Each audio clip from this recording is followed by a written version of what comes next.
이사야 38장 오늘 본문에는 히스기야가 병들어 죽게 되었다가 하나님 앞에 기도하여 병이 낫고 15년 더 생명을 연장하게 된 사건과 그 일의 확실함을 하나의 징조로 주신 시간이 후진하는 해시계가 10도를 물러나는 사건이 기록되어 있습니다. 기독교 신앙에서 기도를 하여 응답을 받는다는 것은 너무나 기독교인들에게 당연한 진리고 내용이지만 본문에 소개될 때에는 이것이 치열한 역사의 현장에서 한 개인의 사소한 소원과 해답이 아니라 치열한 인과율과 힘의 논리 속에서 하나님의 개입이 어떤 식으로 일어나며 어떻게 이해해야 되는가 하는 문제를 우리에게 던지고 있습니다. 만일 이 본문을 확대 적용하자면 어느 곳에서나 기도만 하면 되는 문제가 될 수 있고, 하나님이 이 세상의 원칙과 질서를 어떻게 우리에게 이해하라고 하며 하나님은 개입하시는지에 관한 상관관계도 우리에게 이해가 있어야 됩니다. 어느 것은 세상 것이고 어느 것은 하나님 것이냐 하는 문제가 대두되지요. 이 기도의 말하지 못한 조건같이, 이 성립의 이유같이 히스기야의 기도가 오늘 본문에 보듯이 3절에 여호와여 구하오니 내가 주 앞에서 진실과 전심으로 행하며 주의 목전에서 선하게 행한 것을 기억하옵소서 하고 심히 통곡하였다가 이 기도의 성립의 중요한 조건인 것으로 드러나고 있습니다. 여기가 어렵습니다. 기도를 응답받을 만한 선행과 자격이 있고 그다음에 간절하고 하는 것들이 쉽게 조건으로 이해될 수 있는 부분입니다. 이 기도에 하나님이 응답하시고 그것이 진실한 약속이라는 것이 또 시간의 후진으로 시간이 이렇게 뒤로 물러나는 것으로 징조가 주어지는지도 우리에게는 좀 선뜻 이해가 가지 않습니다. 요한복음 14장으로 가시죠. 요한복음 14장 8절에 빌립이 이르되 주여 아버지를 우리에게 보여주옵소서 그리하면 족하겠나이다. 예수께서 이르시되 빌립아 내가 이렇게 오래 너희와 함께 있으되 네가 나를 알지 못하였느냐. 나를 본 자는 아버지를 보았거늘 어찌하여 아버지를 보이라 하느냐. 내가 아버지 안에 거하고 아버지는 내 안에 계신 것을 네가 믿지 아니하느냐. 내가 너희에게 이르는 말은 스스로 하는 것이 아니라 아버지께서 내 안에 계셔서 그의 일을 하시는 것이라. 내가 아버지 안에 거하고 아버지께서 내 안에 계심을 믿으라. 그렇지 못하겠거든 행하는 그 일로 말미암아 나를 믿으라. 빌립이 예수님께 아버지를 보여주옵소서라고 질문을 한 것은 우리 아까 서두에 한 질문과 같이 하나님의 초월성을, 하나님의 권세를 보여주기를 요구하는 것으로 이해됩니다. 왜냐하면 예수님께서 자신이 메시아라고 주장을 하시기 때문입니다. 자신이 메시아인데, 즉 이스라엘에게 약속한 그 구원자인데 그가 하나님이시랍니다. 하나님이 세상이라는 창조 세계에 들어오는 것만으로도 그가 하나님일 수는 없다. 이렇게 빌립의 질문에 배후가 있습니다. 하나님이면 하나님이 세상에 들어오면 세상이 무너지든가 쪼개지든가 해야지, 세상 속에 시간과 공간에 묶이고 사람들의 반대와 무지에 이렇게 그런 대접을, 그런 말하자면 외면할 수 있는 지위로 붙잡힐 수 있느냐 하는 질문이지요. 그러니까 예수님은 거꾸로 대답하시기를, 나를 본 자는 아버지를 보았거늘 네가 나를 보고도 아직 모르겠느냐라고 하십니다. 그러니 우리가 생각하는 것 같이 하나님은 크기에 있어서 세상보다 크고 높기에 있어서도 하늘보다 높아서 세상이 그를 담을 수 없다라고 생각하는 것과, 하나님이 나는 세상 속에 들어가 구체적인 모습으로도 나를 보일 수 있다라고 얘기하는 주장이 충돌하고 있는 지점인 셈입니다. 후자로 하나님이 자신을 증명하시고 일하셨다가 예수의 성육신입니다. 그리고 여기에는 우리의 보통 구체적으로 표현되지 않고 구체적으로 질문되지 않은 많은 내용들에 대한 성경의 어떤 도전이 있죠. 하나님을 보면 죽는, 하나님을 아무도 감당할 수 없는 분인 것이 사실이면서 하나님이 그 속에 들어오실 수 있다, 들어오셨다. 임마누엘, 예수의 성육신입니다. 내가 행하는 일을 보라. 예수의 행하는 일은 분명히 초월이 있고 그리고 육신의 한계 속에 있습니다. 그렇죠? 죽은 자를 살리시고 당신도 살아나실 것입니다만 시간과 공간에 묶이시고 오해를 받으시고 적대 행위 속에 있고 굶으시고 피곤하시고, 그 성경의 증언은 하나님의 일하심이 예수 안에서 온전하며 예수로 인하여 구체화되며 하나님의 일하심의 최고의 능력이요 영광이다 라고 선언합니다. 이 뒷부분을 기독교인들은 본성상 종교적 본능에 의해서 늘 분명하지 않습니다. 그러니 11절 다시 보시면 내가 아버지 안에 거하고 아버지께서 내 안에 계심을 믿으라. 하나님이 여기 이렇게 보이는 육체 속에 담길 수 있다는 걸 믿으라. 그렇지 못하겠거든 행하는 그 일로 말미암아 나를 믿으라. 행하는 그 일, 그의 삶, 그의 구체적 인생입니다. 기적을 이루었을 때뿐만 아니고 변화산에서만이 아니고 죽음에서조차. 그리고 이렇게 얘기하죠. 그래서 기도가 성립이 됩니다. 내가 진실로 진실로 너희에게 이르노니 나를 믿는 자는 내가 하는 일을 그도 할 것이요 또한 그보다 큰 일도 하리니 이는 내가 아버지께로 감이라. 너희가 내 이름으로 무엇을 구하든지 내가 행하리니 이는 아버지로 하여금 아들로 말미암아 영광을 받으시게 하려 함이라. 내 이름으로 무엇이든지 내게 구하면 내가 행하리라 라는 기도가 허락이 됩니다. 기도란 간절하면 되는 게 아니고 하나님의 초월된 권세와 능력이 드러나는 어떤 통로나 어떤 방법도 아니고 바로 이것, 기도란 예수께서 구체적으로 인간의 몸을 입고 현실을 살아낸 그것을 근거로 하여 예수 이름으로입니다. 하나님의 구체적인 일하심을 근거로 한, 하나님이 구체적인 육체와 인생 속에서 일하기로 하여 예수를 보내신 그 방법으로 우리를 당신의 가족으로 불러 당신의 임재로 구원을 허락한 그 지위를 근거로 하여 기도는 성립되는 겁니다.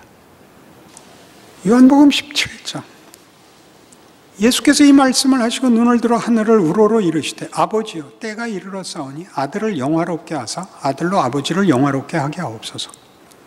아버지께서 아들에게 주신 모든 사람에게 영생을 주게 하시려고 만민을 다스리는 권세를 아들에게 주셨음이로소이다. 영생은 곧 유일하신 참 하나님과 그가 보내신 자 예수 그리스도를 아는 것이니이다. 아버지께서 내게 하라고 주신 일을 내가 이루어 아버지를 이 세상에서 영화롭게 하였사오니 아버지여 창세전에 내가 아버지와 함께 가졌던 영화로서 지금도 아버지와 함께 나를 영화롭게 하옵소서. 예수님이 뭘 했죠? 인간으로 오셨습니다. 모든 인류가 걷는 길을 걷게 하셨고 살게 하셨습니다. 창조자요 전능자이셨으나 그 인생을 살게 하셨습니다. 육체를 입어 한계 속에서 하나님 함께 하시는 구체적인 인생, 존재로 살게 하시고, 그래서 그 조건에서 겪어야 하는 모든 일, 심지어 고난, 모욕, 그리고 배신, 죽음을 당하십니다. 그것이 하나님을 영화롭게 하는 것이랍니다. 하나님의 영화로움은 구원과 성육신으로 보자면 하나님을 배반한 우리를 편드는 것, 따라오는 것, 운명을 거는 것이 하나님께 영광이랍니다. 그게 무슨 영광이겠습니까?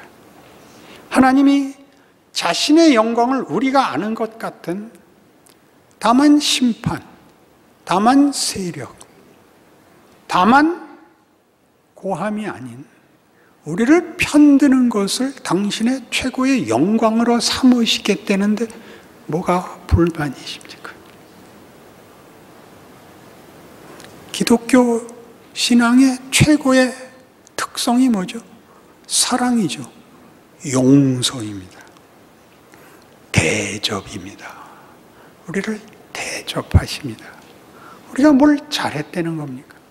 하나님의 사랑을 하셔서 죽음의 자리까지 편을 들러 쫓아들어와 운명을 같이 하셨다는 게 십자가의 얘기입니다. 기독교가 뭐라고 생각하십니까? 그게 하나님께 영광이랍니다. 하나님의 자기 자랑은 이겁니다. 그리하여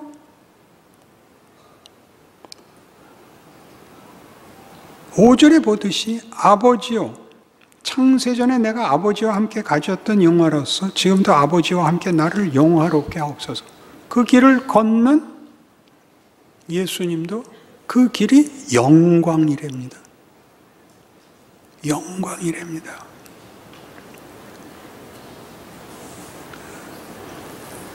좋아하는 여자한테 딱이 맞으면 수치로 느끼지 않고 한 대 더 때려주세요 그러는 겁니다. 그 말 알아들으시나요?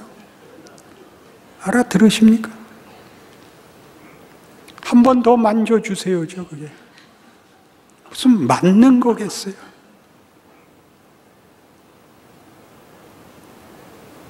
그래서 17장 뒤에 18절에 가면 아버지께서 나를 세상에 보내신 것 같이 나도 그들을 세상에 보내었고 또 그들을 위해 내가 나를 거룩하게 하오니 이는 그들도 진리로 거룩함을 얻게 하려 함이니이다.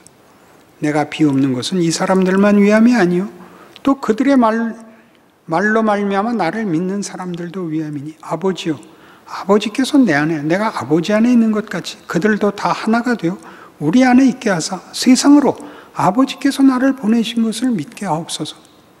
내게 주신 영광을 내가 그들에게 주었사오니 이는 우리가 하나가 된 것 같이 그들도 하나가 되게 하려 함이니이다. 내게 주신 영광이 뭐예요? 죽는 거예요. 인생을 걷는 게 육체가 되는 거, 한계에 붙잡히는 걸 영광이라 그래요. 나를 세상에 보내신 그 영광으로 내가 내 백성들을 세상에 보냅니다. 여러분, 살아있는 게 빨리 끝장나서 천국 가야 되는 이 지겨운 아무것도 아닌 빨리 벗어야 될 짐이 아니고 빨리 벗어야 될 비극이 아니고 이게 구체적인 하나님이 일하시는 하나님의 능력이요 영광의 자리랍니다. 말이 됩니까? 결혼을 시킬 때 사랑에 빠지기 전에 조건으로 추천을 하면 어떤 조건을 들어도 다 마음에 안 듭니다. 뭐 그가 어떻게 공부를 잘하고 인류대학을 갖고 유능하고 돈을 잘 벌고 그 가문이 좋은가? 그러면 그럴수록 병신 같아 보입니다. 병신 같은 놈 무슨 공부는 잘하고 지랄이야. 다 사진을 갖다 줘도 뭐 잘생겼어도 병신 같고, 그 요새 뭐 최불암 씨 닮았대. 젊은 결혼할 땐 최불암 씨를 안 들어. 누굴 들어야 됩니까? 누굴 닮았다고 왜 그 닮고 지랄이야? 이게 다 꼴보기 싫은데 사랑에 빠지면 아무 조건도 필요 없습니다. 그럼 공부를 못해서 고등학교도 못 나왔대. 얼마나 대단한 용기야. 그는 그 치명적인 유전병이 있어서 애를 낳으면 안 돼. 양자들이지. 뭐든지 좋아요. 뭐든지. 눈이 작대. 그러면 힘이 있을 거예요. 뭐든지. 여러분 해봤어요? 사랑을 해봤냐? 그게 우리가 말하는 조건들이 뭐든지 괜찮아지고 사랑을 하지 않으면 뭐든지 다 쓸데없는 것 해보셨나요? 성경은 그렇게 하나님이 우리에 대하여 자신의 관심과 의지와 평가와 설명을 하세요. 설득을 하세요. 우리는 자꾸 비인격적인 무슨 기준, 개념, 무슨 원칙 같은 것들로 자꾸 이런 성경이 하고 싶은 얘기들을 걸러내서 성경의 따뜻함과 피와 눈물을 없애고 법칙, 비정한 걸 만들어서 신앙을 얘기하면서 이렇게 점점 얼굴이 굳어지고 이렇게 멋대가리 없어지면 딱 틀린 거예요. 신앙을 얘기하면 녹아들고 편을 들고 울고 웃고 그래야 맞는 거예요. 전부 그런 표현들입니다. 이것이 영광에 관한 얘기라니까요. 예수님이 자신이 오신 길을 구원을 위해서 희생한 길이 아니라 그것이 영광으로 알고 오신 길, 영광으로 기꺼이 사신 길, 그 기쁨이 충만한 길, 아버지의 뜻을 이루는 것이 기쁨이요 우리를 사랑하는 것이 당신의 명예였던 길이라고 성경은 증언하고, 그것이 자기를 보낸 아버지의 하나님 대신 영광이라고 증언을 하는 것입니다. 이 에베소서 1장에 가보시죠. 에베소서는 서두에 1장에 이미 결론을 다 내고 나머지를 쓰는 책입니다. 우리가 누군가, 교회가 뭔가에 관한 얘기를 앞에다 먼저 두괄식으로 결론을 내리죠. 3절 찬송하리로다. 하나님 곧 우리 주 예수 그리스도의 아버지께서 그리스도 안에서 하늘에 속한 모든 신령한 복을 우리에게 주시되 곧 창세전에 그리스도 안에서 우리를 택하사 우리로 사랑 안에서 그 앞에 거룩하고 흠이 없게 하시려고 그 기쁘신 뜻대로 우리를 예정하사 예수 그리스도로 말미암아 자기 아들들이 되게 하셨으니 이는 그가 사랑하시는 자 안에서 우리에게 거저 주시는 바 그의 은혜의 영광을 찬송하게 하려는 것이라. 그의 은혜의 영광을 찬송하게 할 것입니다. 우리의 하나님이 어떤 하나님인가가 중요한 기독교 신앙의 핵심된 내용입니다. 그러나 이것은 12절에서는 이는 우리가 그리스도 안에서 전부터 바라던 그의 영광의 찬송이 되게 하려 함이라 와 짝을 이룹니다. 우리가 하나님의 영광의 꽃이 될 것입니다. 하나님이 우리로 하여금 영광을 받으시며 그 영광의 꽃이 우리가 될 것입니다. 이게 예수님께서 조금 전에 얘기한 요한복음 17장 얘기고 지금 바울이 얘기하는 에베소서 1장의 가장 중요한 내용입니다. 하나님이 우리를 만드시고 우리에게 목적하신 것을 이루시는 방법이 전부 다 하나님이 누구신가? 우리를 어떻게 대접하시는가? 우리에게 무엇을 목적하시는가가 드러나는 하나님의 능력이요 하나님의 명예가 되는 방법이 인생, 우리가 지긋지긋해하는 이 인생, 이 시간과 공간 속에 붙잡힌 구체적 현실이라고 합니다. 그러니 이 기도가 하나님이 목적하시고 요구하시는 그 창조의 주인공인, 창조세계의 주인공인 하나님의 형상으로 지음받는 자기의 자녀들을 사랑과 거룩으로 목적하사 어떻게 능력을 베푸시고 어떻게 영광을 받으시는지에 관한 내용들이 되지요. 그것은 하나님이 우리에게 요구하는 것이요, 우리 보고 누리고 그래서 우리에게 요구하라 그러는 것이 된답니다. 그것이 기도입니다. 그 기도는 이런 지위, 이런 관계가 아니면 기도를 할 수가 없고 답하실 리도 없습니다. 기도가 뭔지를 아시겠습니까? 기도를 하는 것 자체가 명예이고 특권이라는 것을, 답을 듣는 것 다음 문제입니다.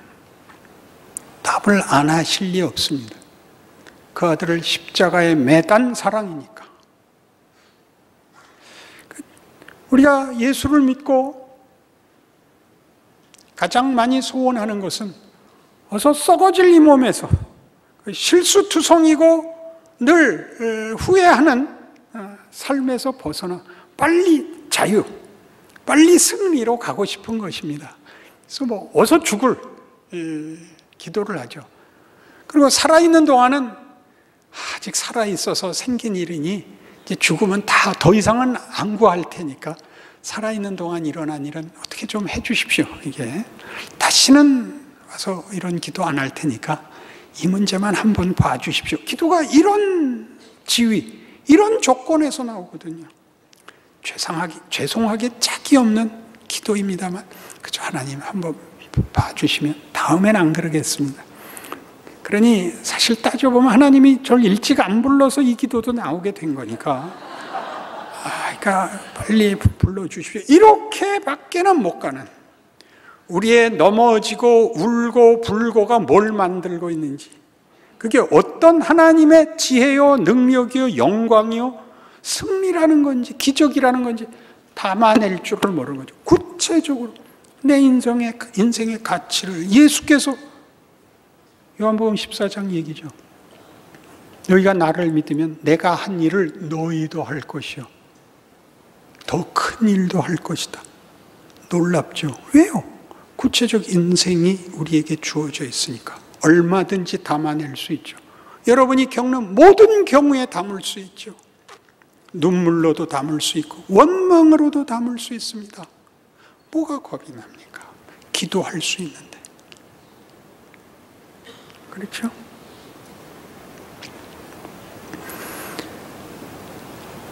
적극적인 신자 됐을 때의 소원은 이제 공통되게 예수님을 한번 보고 싶습니다. 그죠? 주님 한 번만 만나 주십시오.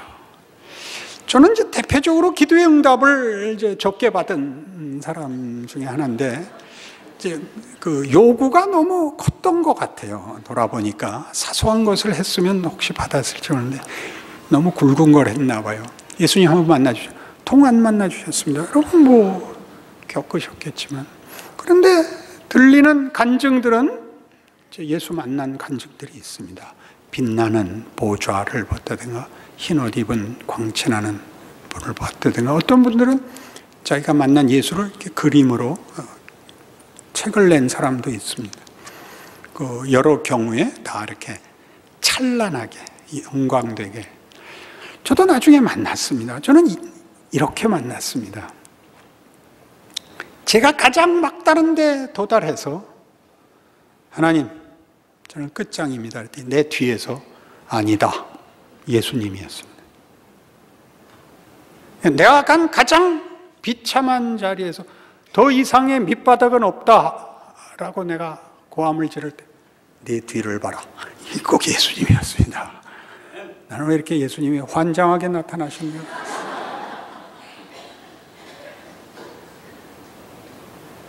내가 가장 어려운 경우에 걸려서 이건 말이 안 됩니다. 그 내가 걸어온 길 아니냐 이렇게 얘기하셨습니다. 네가 궤도에서 이탈한 거 아니다. 네가 내 범위에서 나가 있지 않다. 내가 다 그거 다 끌어안았다. 너희 다 내 가슴에, 내 팔 안에 있다. 걱정 마라. 이렇게 만나 주셨습니다. 그렇죠? 생각해 보니까 너희가 나한테 기도 못할 것은 없다. 내 이름으로. 나는 예수님보다는 덜 갔습니다. 그렇게 얘기할 수 있어요. 예수님이 더 가셨으니까. 거기까지 다 끌어안으셨죠. 그게 오늘의 기도의 지위, 기도의 뭐라 그래야 될까요? 히스기야의 기도는 뭘까요? 기도. 하나님의 능력, 하나님의 영광, 우리의 지위를 대변하고 있습니다. 그래서 이 에베소서 1장은 이리로 우리를 끌고 갑니다. 17절. 우리 주 예수 그리스도의 하나님, 영광의 아버지께서 지혜와 계시의 영을 너희에게 주사 하나님을 알게 하시고 너희의 마음의 눈을 밝히사 그의 부르심의 소망이 무엇이며 성도 안에서 그 기업의 영광의 풍성함이 무엇이며 그의 힘의 위력으로 역사하심을 따라 믿는 우리에게 베푸신 능력의 지극히 크심이 어떠한 것을 너희로 알게 하시기를 구하노라. 영광, 능력 이런 단어가 나와요. 얼마나 큰 단어예요. 영광, 능력. 20절. 그의 능력이 그리스도 안에서 역사하사 죽은 자들 가운데서 다시 살리시고 하늘에서 자기의 오른편에 앉히사 모든 통치와 권세와 능력과 주권과 이 세상뿐 아니라 오는 세상에 일컫는 모든 이름 위에 뛰어나게 하시고 또 만물을 그의 발 아래 복종하게 하시고 그를 만물 위에 교회의 머리로 삼으셨느니라. 능력이 어떤 식으로 능력이 펼쳐졌죠? 죽으심과 부활하심. 죽으심이라는 자리에 담겨서 부활이라는 것으로 죽음이 여기서는 결단코 소극적이거나 부정적이지 않습니다. 훨씬 큽니다. 하나님을 대적하는 모든 것, 우리가 절망하는 모든 것에까지 들어와 하죠. 그 능력입니다. 그리고 그것을 그렇게 하신 일, 그걸 따라 들어와 죽으시고 살으신 예수를 가장 높여. 그러니까 이 방법, 우리의 거부, 우리의 실패, 우리의 무지, 우리의 외면, 도망간 것에 따라 들어오시는 것으로서 보이시는 하나님이 누구신가에 대한 자기 증명, 우리가 실제로 도망간 길을 실제로 따라 들어오시는 피 흘린 자리가 다 하나님에게는 가장 큰 영광. 그런 길들을 다 끌어안으시는 하나님의 승리로 소개하고 있습니다. 그래서 기독교는 복음이라는 거죠. 기독교라는 종교는 열심과 헌신에 기초하고 있는 것이 아닙니다. 복음, 하나님의 용서와 우리를 목적하시는 하나님의 그 목적의 크기, 우리에 대한 가치의 증명에 있습니다. 그래서 예수 그리스도, 하나님의 뜻을 따라 이 비천한 인생을 살아 우리의 존재와 실존을 하나님의 영광과 능력으로 채우시는 이 방법이야말로 하나님의 영광을 드러낸 방법이요, 길이요, 역사다. 그 예수에게 모두를 묶는다. 그렇게 되는 거죠. 그게 교회입니다. 교회는 그의 몸이니 만물 안에서 만물을 충만하게 하시는 이 충만함이니라. 교회란 구약시대의 이스라엘이라는 칭호를 대신하는 것입니다. 하나님의 백성이라는 것이 한 민족적으로 배타적으로 구별되어 선택됐던 시절에는 이스라엘이라는 이름은 한 민족이기보다 하나님의 백성이라는 칭호였습니다. 그것이 신약에 오면 예수를 믿는 자들에게 하나님의 자녀가 되는 신분이 주어지고 그 칭호는 교회가 됩니다.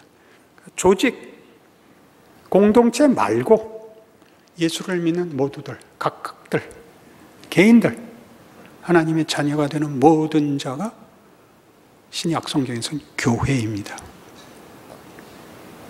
그 모두는 예수와 묶여 있습니다.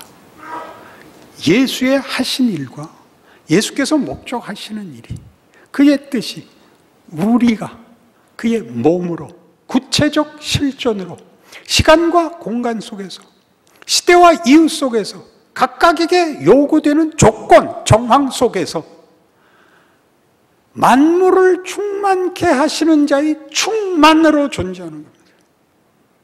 우리가 충만입니다. 내가 하는 자리에, 내가 하는 것으로 하나님은 당신이 누구신가와 그가 무엇을 하는가와 세상과 역사의 운명과 인생의 가치를 증명하십니다.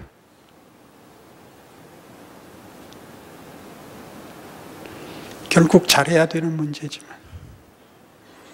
잘하는 과정이 다 영광되고 능력에 붙잡힌 과정이라고 합니다. 역사의 가장 큰 위기와 공포 앞에서 히스기야는 기도하게 됩니다. 너 죽는다! 역사와 국가, 거기에만 붙잡혀 있지 않고 한 개인의 운명이 걸린, 생명이 걸린 일, 아무도 어떻게 할 수 없는 자리에서 기도할 수 있습니다. 왜요? 히스기야의 내가 주 앞에서 전심으로 행한 것을 기억하옵소서는 뭘까요? 나 하나님 압니다. 하나님, 나 하나님 압니다. 내 기도 들어주시옵소서. 오냐? 왜 해시기가 뒤로 물러갈까요? 우리가 만든 것의 인과율에 따른 결과를 미래가 넘어선다. 왜? 하나님이 붙잡고 있으니까. 우리가 저지르는 실수와 잘못된 선택도 그대로 끝내지 않는다. 시간이 거꾸로 흐른다. 미래가 과거를 회복시킨다. 과거는 회복할 수 없잖아요. 일어난 일을 어떻게 바꾸겠어요? 후회를 할 수도 있고 왜곡을 할 수도 있지만 사실을 바꿀 수 없잖아요. 결과를 바꿀 수 없는데 하나님 하시겠다. 기도하면 된다. 그게 무슨 말이죠? 믿으면 된다가 무언지를 아셔야 됩니다. 여러분의 과거를 회복하십니다. 여러분의 못난 것들과 여러분의 실수들과 여러분들의 무능이 오늘을 만들었을 리 없습니다. 이 자리에 온 것이 여러분이 만든 것의 결과가 아니라는 것쯤은 모든 기독교인들이 고백할 것입니다. 여러분들의 인생도 당연히 그러할 겁니다. 여러분이 알고 있는 대로 끝나지 않고 하나님이 개입하실 것입니다.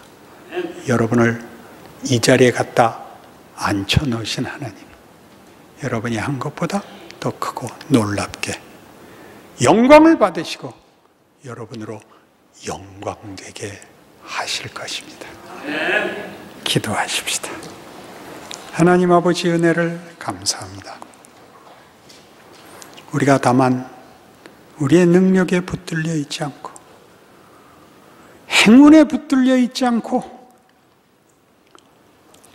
우리의 소원이나 정성에 붙들려 있지 않고 은혜로우시고 자비로우시고 노하기를 더디하시고 인자와 진실이 많으신 하나님께 붙잡혀 있음을 감사합니다.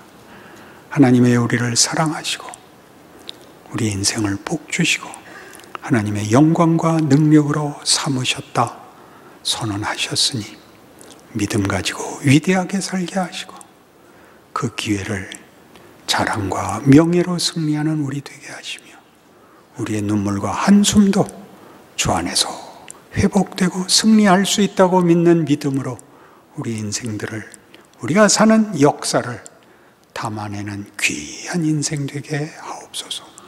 예수님 이름으로 기도합니다.